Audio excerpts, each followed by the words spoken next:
Hello friends, welcome back to my YouTube channel Mahek Ganpati blogs. આ છે દ્વારકાની સવાર. અમે આવી ગયા છે દ્વારકામાં અને ચાલ્યા છે રેડી થઈને એકદમ દર્શન કરવા માટે. અને આ છે આજનો મારો પૂરો લુક.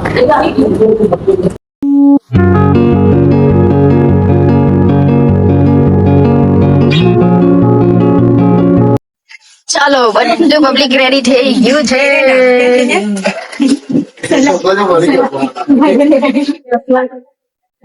દ્વારકાની ગલીઓમાં ઘૂમવાનું. ચાલો હવે અમે દર્શન કરવા ચાલ્યા આવીએ, તમને મળીએ. ચાલો, અમારા મસ્ત દર્શન થઈ ગયા છે અને અમે આવ્યા છે ગોમતી ઘાટ પર. એટલું મસ્ત ફીલ થાય છે. વાવ, જય દ્વારકાધીશ. બધાના દર્શન થઈ ગયા છે મસ્ત. જય દ્વારકાધીશ મમ્મી.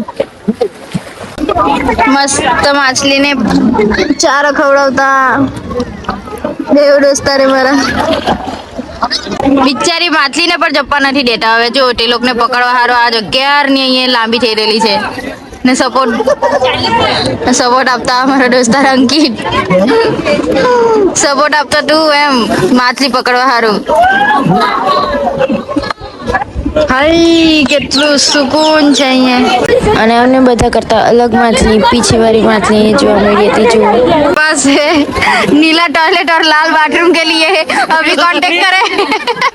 ચાલો, અમે તો એક જ ઘાટ પર સ્ટોરેજ ફૂલ કરી દેવાના છે. આજે ફોટો જ પાડ્યા કરતા છે અમે તો. આ 56 સીડી જેને ચડીને સ્વર્ગ દ્વાર મળે. ચાલો, ધજાને ચડતા તો નહીં જોવા મળ્યું, પણ હવે બિચારાને કુલી બને મૂકેલા છે બેગ પકડાઈને. ભાઈ ચાલો ચાલો, ફોટા પાડવાના ચક્કરમાં મારું બધું પબ્લિક હવે છેલ્લે રહી ગયું છે. ચાલો હવે ભાગો ને ચાલ્યા. Bye bye Dwarka. બીજી વાર જલ્દી બોલાવજો દ્વારકાધીશ. આટલું બધું રખડીને આવ્યા છે પણ ખાવાનું રહી ગયું ફોટા પાડવાના ચક્કરમાં, એટલે હવે પડેકા ખાતા છે અમે. ઓય મને આપને આવી ગયો. અરે છેલ્લે તો કામ તો બાલાજીની વેફર જ આવે. તનો ખજાનો ખોલતી હોય છે. જો આ ચકરી ખાવાની મળી ગઈ છે મસ્ત, બિસ્કેટ. ચાલો, ગરમીનો પ્રકોપ વધી ગયો છે. બધા ઓઢની ઓઢવા પડતી છે. હવે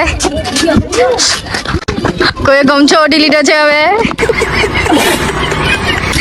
અમે આવી ગયા નેક્સ્ટ લોકેશન પર, બળકેશ્વર મંદિર. જ્યાં જોઈ તો ફોટો જ પાડવાનું મન થયા કરે.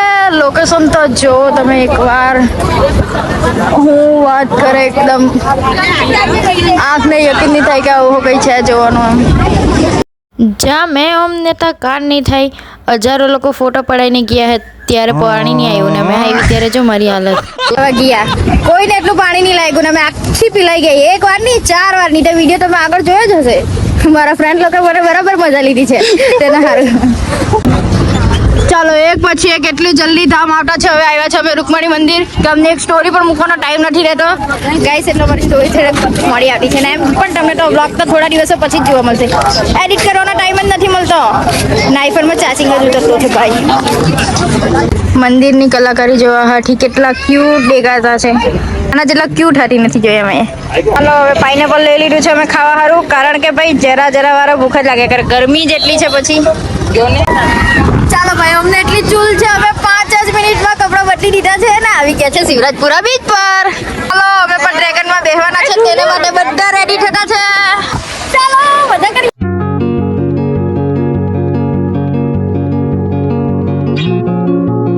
બોલ્યો કેવી મજા આવી ગયેલા ઉઠા તે ડ્રેગનમાં. એકદમ મજા આવી ગઈ અમને. અમે ડ્રેગનમાં આવ્યા. અમારા જીજા તો એકલા જ ખાવા બેસી ગયા. એકલું જ ખાવાનું કે જો નહીં, એકલા ખાવા બેસી ગયા. બપોર ચાલો, આજે બપોરનું જમવાનું આવી ગયું છે શિવરાજપુરા બીચ પર. ચાલો ખાઈએ ને મજા કરીએ. આવી ગયા છે ભાલકા તીર્થ. ભાલકા તીર્થ એ છે કે જ્યાં કૃષ્ણ ભગવાનનું મૃત્યુ થયું હતું બાણ લાગીને, અને તેમણે ત્યાં અહીંયા જ પ્રાણ છોડેલા હતા, એટલે ત્યાં આવી ગયા છે. આ કોઈ પીપળો છે, વડ છે. આ છે ભાલકા તીર્થનું દ્રશ્ય. ચાલો, આજે તો એક જ દિવસમાં અમે એટલી વાર કપડાં બદલી દીધા છે હે ને દીદી? મારા તો કપડાં 3 ને 4 વાર થઈ ગયા. મારી સાથે તો એવા કાવતરા થાય. હું કે હવે તમને રૂમ છે કે શું છે ખબર નહીં, પણ કેટલું મસ્ત મોટું શિવલિંગ બનાવ્યું છે જો. ને આજે તો બાલ બચી ગઈ. મેં એક જગ્યાએ શંકર ભગવાનના મંદિરમાં ઉતર્યા હતા તો ત્યાં ગાય મને પછાડથી મારી દીધું. हैं ये क्या हो गया ये क्या सुन रहा हूँ સારું કે ધીમે જ માર્યું, નહીં તો મારી શું હાલત થાય, મને કા ફેંકી દેતે ને. તો મેં ત્યાં જ મંદિરે ગઈને નંદી ભગવાનને માફી માંગી. તો પેલા લોકો એટલા હસતા છે કે મારી ભૂલ ચૂકાઈ તો મને માફ કરી દેજો. તો હવે આખી બસમાં મને એ લોકો પચાવતા છે. વાહ, મારી જ બેસેથી મેં ખુદ કરાવું છું. ખબર નહીં હું થયું કે મારા મનમાં નહીં બોલી. ચાલો અમે આવી ગયા છે અમારું બીજું લોકેશન પર, સોમનાથ મંદિર. કેટલો મસ્ત વ્યૂ છે, એકદમ સનસેટના ટાઈમ પર આવ્યા છે અમે. અમારું ઓલ પબ્લિક આવી ગયું છે અને હવે ફૂલ થાકી ગયું છે તો બધા બેસી ગયા છે નીચે. ના ઉપર થાકી બરાબર ચાલી મસ્ત શોપિંગ થઈ ગઈ છે. કેટલું મસ્ત પર્સ લીધું છે અમે. હવે નથી લીધું, મારી મમ્મી સોરી દીદીએ લીધું છે. દીદીએ આજનું જમવાનું અમારું સોમનાથમાં, અને બધું અમારું પબ્લિક જેટલું છે તેટલું એ બેહેલું છે. મસ્ત આસન પણ લઈ લીધું કારણ કે અમને લુણામાં કામ આવશે, એટલે કઈ તો યાદગીરી લઈ જ જવાની આવી. ચાલો સોમનાથ દર્શન કરીને જમીને આવી ગયા છે. હવે ચાલ્યા ગિરનાર માટે, અને આજે રાતે જ નીકળી જવાના છે અમે તો ચડવા માટે ગિરનાર. તો ચાલો આ બ્લોગને અહીંયા જ એન્ડ કરીએ.